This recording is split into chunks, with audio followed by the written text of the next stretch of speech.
जैसे जैसे आगे बढ़ता है वैसे वैसे परीक्षा कड़ी होती चली जाती है। तो आज गोपियां भगवान की इतने नजदीक आने वाली हैं तो परीक्षा तो कड़ी होगी। भगवान उन गोपियों को कड़ी परीक्षा ले रहे हैं।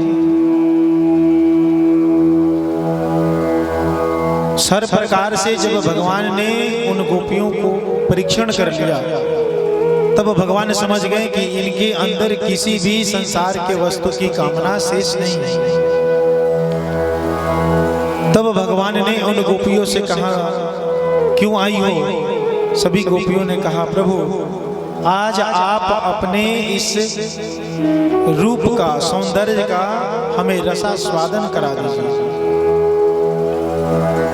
भगवान ने उन गोपियों के मनोरथ को पूर्ण किया। भगवान तुरंत ताता थैया करते हुए उन सभी गोपियों के बीच में नृत्य करना प्रारंभ कर दिया। जैसे ही भगवान ने नृत्य प्रारंभ किया कि उसी समय कामदेव चले आते हैं। जैसे कामदेव आए, कामदेव ने अपने 5 बाण चलाए। सम्मोहन, वशीकरण, उच्चाटन, स्तंभन और उद्दीपन, 5 बाण चलाए। कामदेव ने ये सोचा कि कहीं इनमें अभी कोई काम तो शेष नहीं है। कामदेव के 5 बाण चले लेकिन भगवान अचल रहे। तुरंत भगवान ने कामदेव के पैर को पकड़ा और उल्टा लटका दिया। कामदेव प्रभु से क्षमा मांगने लगा। तब भगवान ने कामदेव को क्षमा किया और वही कामदेव भगवान के प्रथम पुत्र प्रद्युम्न बन करके द्वारिका में पैदा हुए थे।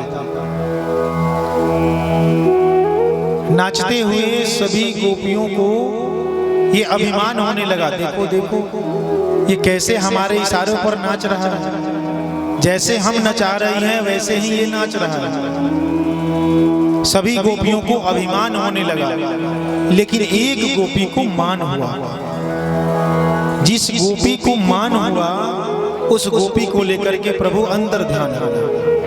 अंतर्हिते भगवते सहसैव ब्रजांगना, उस ब्रजांगना को लेकर के, गोपी को लेकर के भगवान तुरंत वहां से अंतर ध्यान हुआ। जैसे ही भगवान अंतर ध्यान हुए, नाचती हुई सभी गोपियों ने देखा हमारे बीच से प्रभु तो गायब हो गए। सभी गोपियां ढूंढने लगी। ढूंढते ढूंढते सभी गोपियां बरगद के पेड़ से पूछती हैं, अरे बरगद भैया, क्या तूने हमारे कन्हैया को देखा है? बरगद के पेड़ ज्यों का त्यों खड़ा रहा। गोपियों ने कहा, भला ये क्यों बताएगा? क्योंकि ये तो पुरुष जाति का है और पुरुष जाति भला एक स्त्री की वेदना को क्या समझेगा। अन्वेषण करते हुए आगे बढ़ती हैं गोपियां। उसी समय तुलसी का पौधा दिख जाता है। तुलसी के पौधे से गोपियां पूछती हैं, अरे तुलसी बहन, क्या तूने हमारे कन्हैया को देखा है? क्योंकि तुम्हारे बिना कन्हैया तो भोग भी नहीं लगाता, भोजन नहीं करता, सबसे प्रिय हो तुम, तो क्या तुमने हमारे कन्हैया को देखा है? मानो उसी समय हवा का झोंका आया, तुलसी का पौधा हिल गया। सभी गोपियां बोलने लगी, ये क्यों बताएगी? भला ये क्यों बताए? ये तो हमारी सौतन है और एक सौतन भला किसी दूसरे सौतन की भलाई सोचेगी? गोपियां अन्वेषण करती आगे बढ़ी। एक जगह पर बहुत ही हरियाली दिखाई पड़ी। उस हरियाली को देख करके गोपियां पूछने लगी, अरे पृथ्वी मैया, बताओ हमारे कन्हैया कहाँ हैं? कहीं अपने गर्भ में तो नहीं छिपा लिया? क्योंकि जब हिरण्याक्ष का वध करके तुम्हें हमारे प्रभु ने उद्धार किया तब बड़े ही नजदीक से तुम उनका आलिंगन किया था। तुमने उनके रूप सौंदर्य का दर्शन किया था, तो कहीं तुमने तो उन्हें अपने गर्भ में नहीं छिपा लिया? उन गोपियों को पता ही नहीं चल रहा था कि मैं किससे बातें कर रही हूं। केवल वो प्रभु प्रेम में ऐसी पागल थी कि उन्हें पता ही नहीं था कि मैं बातें किससे कर रही हूं। अन्वेषण करती जैसे ही गोपियां आगे बढ़ी, एक जगह पर कुछ बिखरे हुए फूल दिखाई पड़े। उन पुष्प को देख करके जैसे ही गोपियां गई, सोचने लगी ये पुष्प तो किसी गोपी की लगी। अब और जलन तेज हो गई कि वो कौन गोपी है जो जिसे लेकर के हमारे प्रभु अंतर ध्यान हुए। जलन और तेज हुई, अन्वेषण करती आगे बढ़ी कि अचानक से एक चरण चिन्ह दिखाई पड़ा। जैसे ही अन्वेषण करती बढ़ी कि वही चरण चिन्ह दो हो गए। दो चरण चिन्ह देखते ही गोपियों को ये पूर्ण विश्वास हो गया कि कोई तो गोपी उनके साथ गई। कौन गोपी गई? जैसे ही अन्वेषण करते आगे बढ़ी, सुखदेव बाबा कहते हैं कि वो बड़ी गोपी जब चलते चलते थक गई, उस गोपी ने कहा प्रभु अब हमसे चला नहीं जा रहा। भगवान ने अपने कंधे पर उस बड़ी गोपी, ये बड़ी गोपी कौन थी? ये बड़ी गोपी कोई और नहीं बल्कि रास रासेश्वरी श्री राधे रानी। लेकिन सुखदेव बाबा राधे रानी का नाम नहीं लेते। क्यों नहीं लेते? क्योंकि राधे रानी को सुखदेव बाबा अपना इष्ट समझते, अपना गुरु समझते हैं। और जैसे ही सुखदेव बाबा राधा नाम लेते तो 6 महीने की समाधि लग जाती। जब उनकी समाधि लग जाती तो बैठे हुए परीक्षित का कल्याण फिर कैसे होता? इसीलिए संभल करके वक्ता को यही चाहिए कि जो भी बात बोल रहा उसे जरा संभल करके बोलना चाहिए, तौल करके मुख से बाहर आना चाहिए। सुखदेव बाबा राधा नाम नहीं ले रहे, बड़ी गोपी, बड़ी बधू इत्यादि अनेकानेक अलंकार लगा करके संबोधन कर रहे हैं, लेकिन राधा नाम नहीं ले रहे। जैसे ही वो बड़ी गोपी कंधे पर बैठना चाहिए कि तुरंत भगवान भी वहां से अंतर ध्यान हो। भगवान के अंतर ध्यान होते ही वो बड़ी बधू पुनः धरती पर गिर गई। अन्वेषण करती जैसे ही गोपियां आगे बढ़ी, उस बड़ी बधू को जैसे ही देखा दौड़ करके उसे उठाया। उठा करके जैसे ही देखा कि राधे रानी की ये स्थिति, तुरंत उनकी जलन अस्पृहा समाप्त हो। सबने सोचा कि प्रभु हमारे साथ ऐसा व्यवहार क्यों कर रहे हैं। सबने कहा कि देखो प्रभु को हम जितना ज्यादा ढूंढने का प्रयास करेंगी वो उतने ही और भी घने जंगल में चलते जाएंगे, और जितने घने वन में जाएंगे उतने ही उन्हें कंकड़ पत्थर चुभेंगे। हमारे कारण हमारे प्रभु को कष्ट हो, ये हमें अच्छा नहीं लगेगा। सबने कहा कि देखो एक काम करते हैं, हम सब मिलकर के जमुना जी के तट पर जाते हैं, वहीं जाकर के प्रभु को पुकारेंगे। अगर आ गए तो ठीक, नहीं आएंगे तो जमुना जी में कूद करके अपना प्राण त्याग देंगे। सभी गोपियां जमुना जी के तट पर आती हैं और सभी एक स्वर में भगवान को पुकारने लग जाती हैं। ये श्रीमद् भागवत का बड़ा ही प्यारा गीत है, जिसको कहा गया है गोपी गीत। बड़े ही भाव से सुनिएगा। जयति तेधिकं जमना ब्रज श्रयत इंदिरा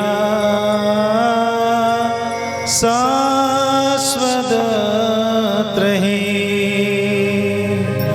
जयति तेधिकं जमना ब्रज श्रयत इंदिरा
विश्वरूप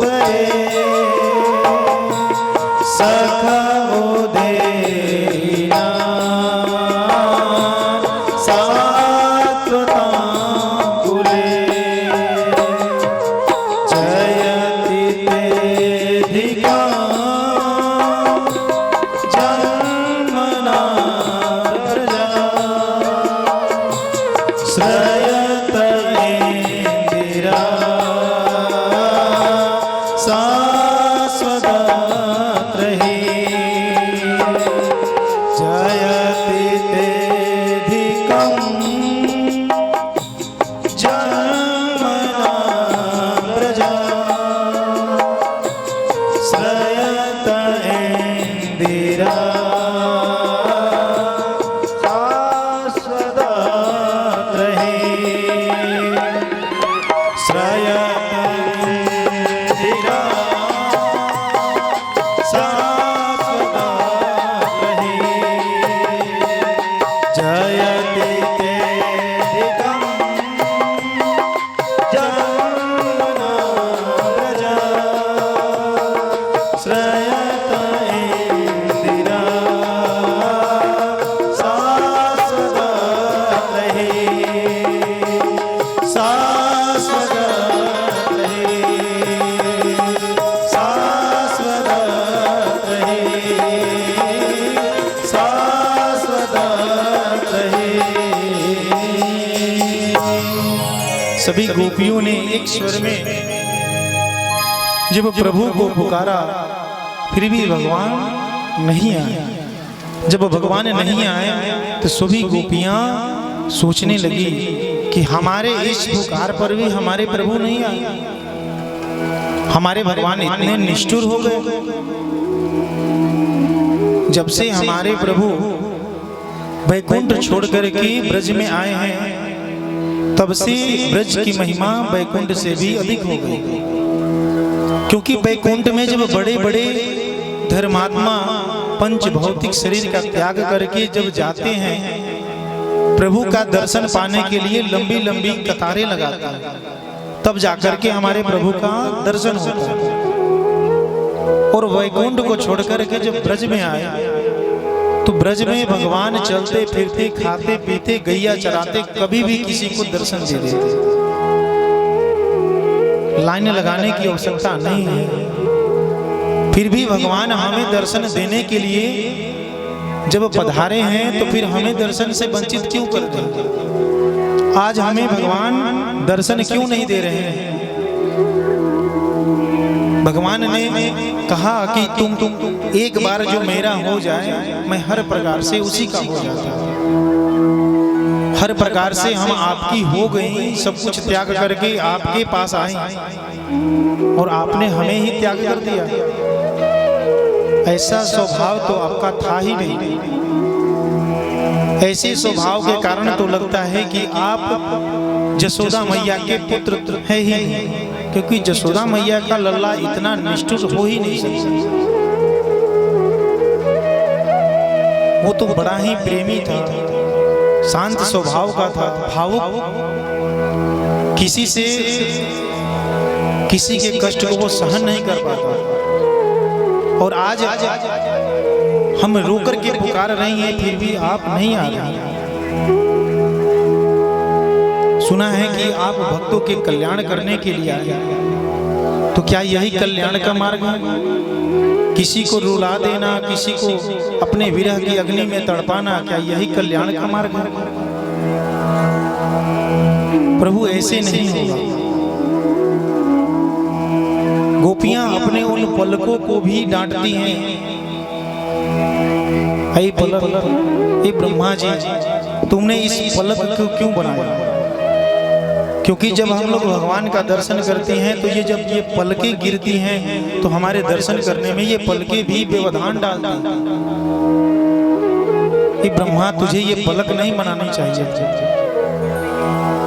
और ही प्रभु, आपको तो हम लोग रो रो करके पुकार रहे हैं, फिर भी आप अपना दर्शन क्यों नहीं दे रहे हैं? और आप हमारे ही कारण आपको इतने कष्ट सहन करने पड़ रहे हैं, इतने घने वन में जब भाग रहे हैं, आपके पैरों में अनेक कंकड़ पत्थर गड़े हुए होंगे। आपको जब कंकड़ पत्थर गड़े होंगे तो कितने आपको दर्द हो रहे होंगे। प्रभु अब तो आ जाइए, क्योंकि आपके दर्द को हम लोगों से सहन नहीं हो पाता। इसलिए प्रभु आप हम पर कृपा करके आप आ जाइए। फिर भी भगवान जब नहीं आए तब सभी गोपियों ने भगवान को पुकारने लगी। सभी गोपियां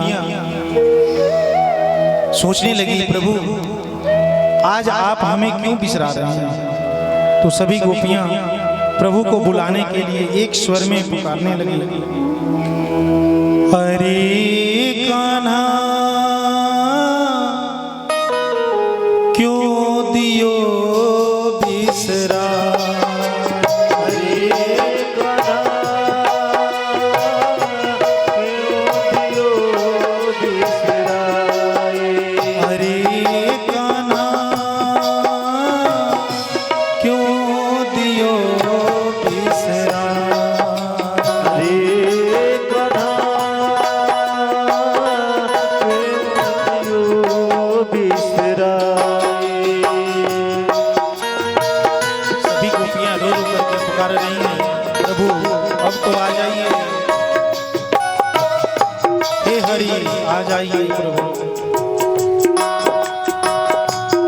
फिर भी भगवान नहीं आ रहे हैं।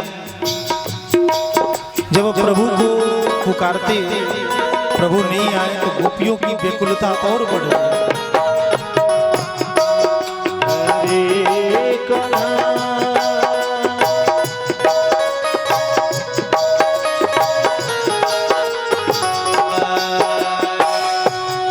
गोपियां कहने लगी, जमुना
कहीं ना जा।